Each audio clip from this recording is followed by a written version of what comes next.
নতুন নতুন প্রকল্প বের করে তাগাদা দিতেন সাবেক প্রধানমন্ত্রী শেখ হাসিনার পরিবারের সদস্যরা। কারণ নতুন প্রকল্প মানেই বড় অঙ্কের কমিশন। এই সব কিছুই জানতেন শেখ হাসিনা, তবে তিনি কখনো তাতে না করেননি। সাবেক প্রধানমন্ত্রী শেখ হাসিনার বেসরকারি শিল্প ও বিনিয়োগ বিষয়ক উপদেষ্টা সালমান এফ রহমান এসব তথ্য জানিয়েছেন বলে তদন্ত সংশ্লিষ্ট সূত্র জানান। গ্রেপ্তারের পর থেকে তিনি ঢাকা মহানগর গোয়েন্দা পুলিশের হেফাজতে রয়েছেন। সালমান এফ রহমানের দাবি, শেখ পরিবারের অতি লোভের কারণেই দেশের অর্থনৈতিক অবস্থা এতটা শোচনীয় হয়েছে। তাতে সবসময় সায় দিতেন সরকারের শীর্ষস্থানীয় কিছু ব্যক্তি। শেখ হাসিনাকে বোঝাতে গিয়েও অনেকে ছিটকে পড়েছেন, কারণ তিনি সবসময় তাঁর নিজের সিদ্ধান্তে অটল থাকতেন। সালমান এফ রহমানের বরাত দিয়ে তদন্ত সংশ্লিষ্ট সূত্র জানায়, এস আলমের মাধ্যমে দেশ থেকে পাচার হওয়া ১.৫ লাখ কোটি টাকার অর্ধেকেই শেখ রেহানা এবং সজীব ওয়াজেদ জয়কে দেওয়া হয়েছে।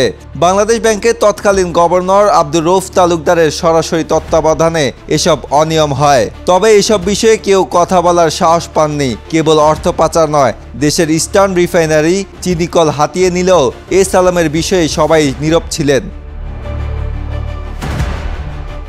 সূত্র আরও জানায়, রাষ্ট্রায়ত্ত জনতা ব্যাংকে লুটপাটের জন্য বেছে নিয়েছিলেন সালমান এফ রহমান।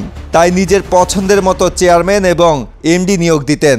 পছন্দ না হলে নিয়োগপ্রাপ্ত ব্যক্তিকে ব্যাংকে যোগদান করতে দিতেন না। কেউ যোগদান করে ফেললেও অনিয়ম দুর্নীতির অভিযোগ দিয়ে পদত্যাগে বাধ্য করতেন। গত ১৩ আগস্ট রাজধানী ঢাকার সদরঘাট এলাকা থেকে সাবেক প্রধানমন্ত্রী শেখ হাসিনার বেসরকারি শিল্প ও বিনিয়োগ উপদেষ্টা সালমান এফ রহমান ও সাবেক আইনমন্ত্রী আনিসুল হককে গ্রেফতার করা হয়। নিজের বান্ধবী অ্যাডভোকেট তৌফিকা করিমের জামিন, নিয়োগ বদলি এবং পদায়ন বাণিজ্যের বিষয়ে জিজ্ঞাসাবাদ করা হয় সাবেক আইনমন্ত্রী আনিসুল হককে। শুরুর দিকে অস্বীকার করলেও এখন তিনি বলছেন এর বেশিরভাগই সরকারের উচ্চ পর্যায়ের অনুরোধ ছিল। তবে মাঝে মধ্যে তৌফিকা করিম হয়তো নিজেও কিছুটা করেছেন, তবে তার পরিমাণ খুবই কম ছিল বলে দাবি তার। ঘুষের লেনদেন কোথায় হতো এমন প্রশ্নের জবাবে নীরব থাকেন আনিসুল।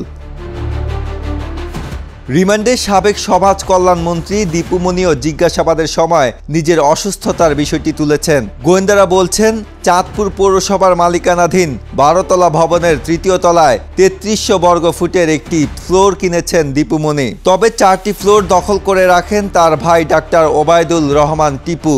আবার চাঁদপুর বিশ্ববিদ্যালয়ের জন্য সরকারি চর দখল করে সরকারের কাছেই ৪০০ কোটি টাকার বিক্রি করেছিলেন। পরবর্তীতে ওই এলাকার নাম রাখা হয় দীপুনগর। তবে তদন্ত সংশ্লিষ্টদের এসব জিজ্ঞাসাবাদে কোনো উত্তর দেননি তিনি। গত ১৯ আগস্ট সাবেক সমাজ কল্যাণ মন্ত্রী দীপু মনিকে বাড়িধারা এলাকা থেকে গ্রেফতার করে পুলিশ। জিজ্ঞাসাবাদে একই অবস্থা সাবেক আইসিটি প্রতিমন্ত্রী জুনায়েদ আহমেদ পলকের ক্ষেত্রেও। জিজ্ঞাসাবাদের শুরুতেই তিনি কান্নাকাটি শুরু করেন। তবে ডিজিটাল বাংলাদেশ তৈরি, এটুআই প্রকল্প, Sheikh Russel digital lab, hi tech park, IT park তৈরির নামে হাজার হাজার কোটি টাকা লোপাটের বিষয়টি ছিল অনেকটা ওপেন সিক্রেট। তিনিও গতকাল পর্যন্ত সবকিছু শেখ হাসিনা ও তার পুত্রের ঘাড়ে চাপানোর চেষ্টা করেছিলেন।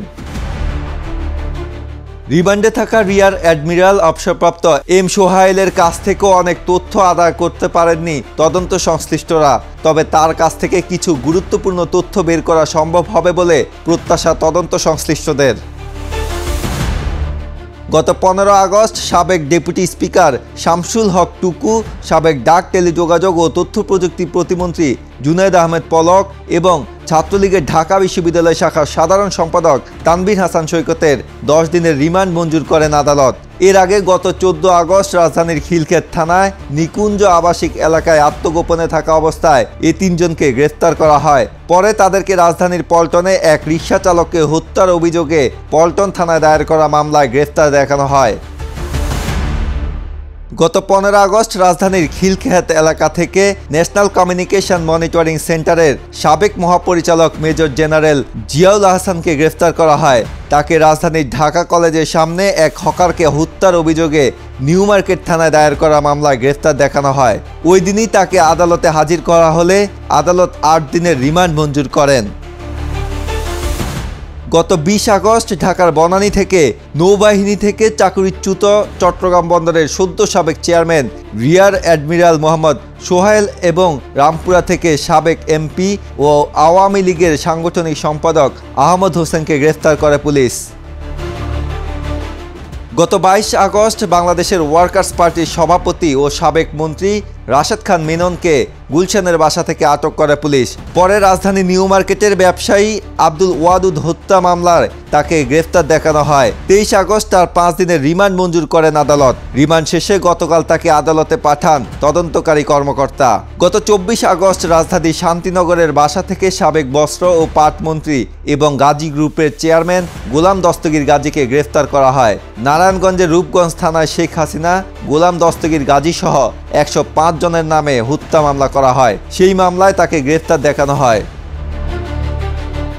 গত রবিবার রাজধানীর পশ্চিম নাখালপাড়ার একটি বাসা থেকে বাংলাদেশ আওয়ামী লীগের প্রচার ও প্রকাশনা সম্পাদক আব্দুস সোবাহান গোলাপকে গ্রেফতার করেছে পুলিশ। তাকে আদাবর থানায় গার্মেন্টস কর্মী রুবেল হত্যা মামলায় গ্রেফতার দেখানো হয়। সর্বশেষ জাসদের সাবেক সভাপতি হাসানুল হক ইনুকে 26 আগস্ট উত্তরা থেকে নিউ মার্কেট থানার মামলায় গ্রেফতার করে পুলিশ। রিমান্ডে থাকা সবাই সবকিছুতেই শেখ হাসিনার কথা বলছেন, তবে এখনও গ্রেফতার হননি এমন কিছু ব্যক্তির নাম তাদের জবানি থেকে উঠে এসেছে। এসব তথ্য খতিয়ে দেখা হবে, সত্যতা পেলে তাদেরও আইনের আওতায় নিয়ে আসা হবে। আজহারুল ইসলাম, বাংলাদেশ প্রতিদিন।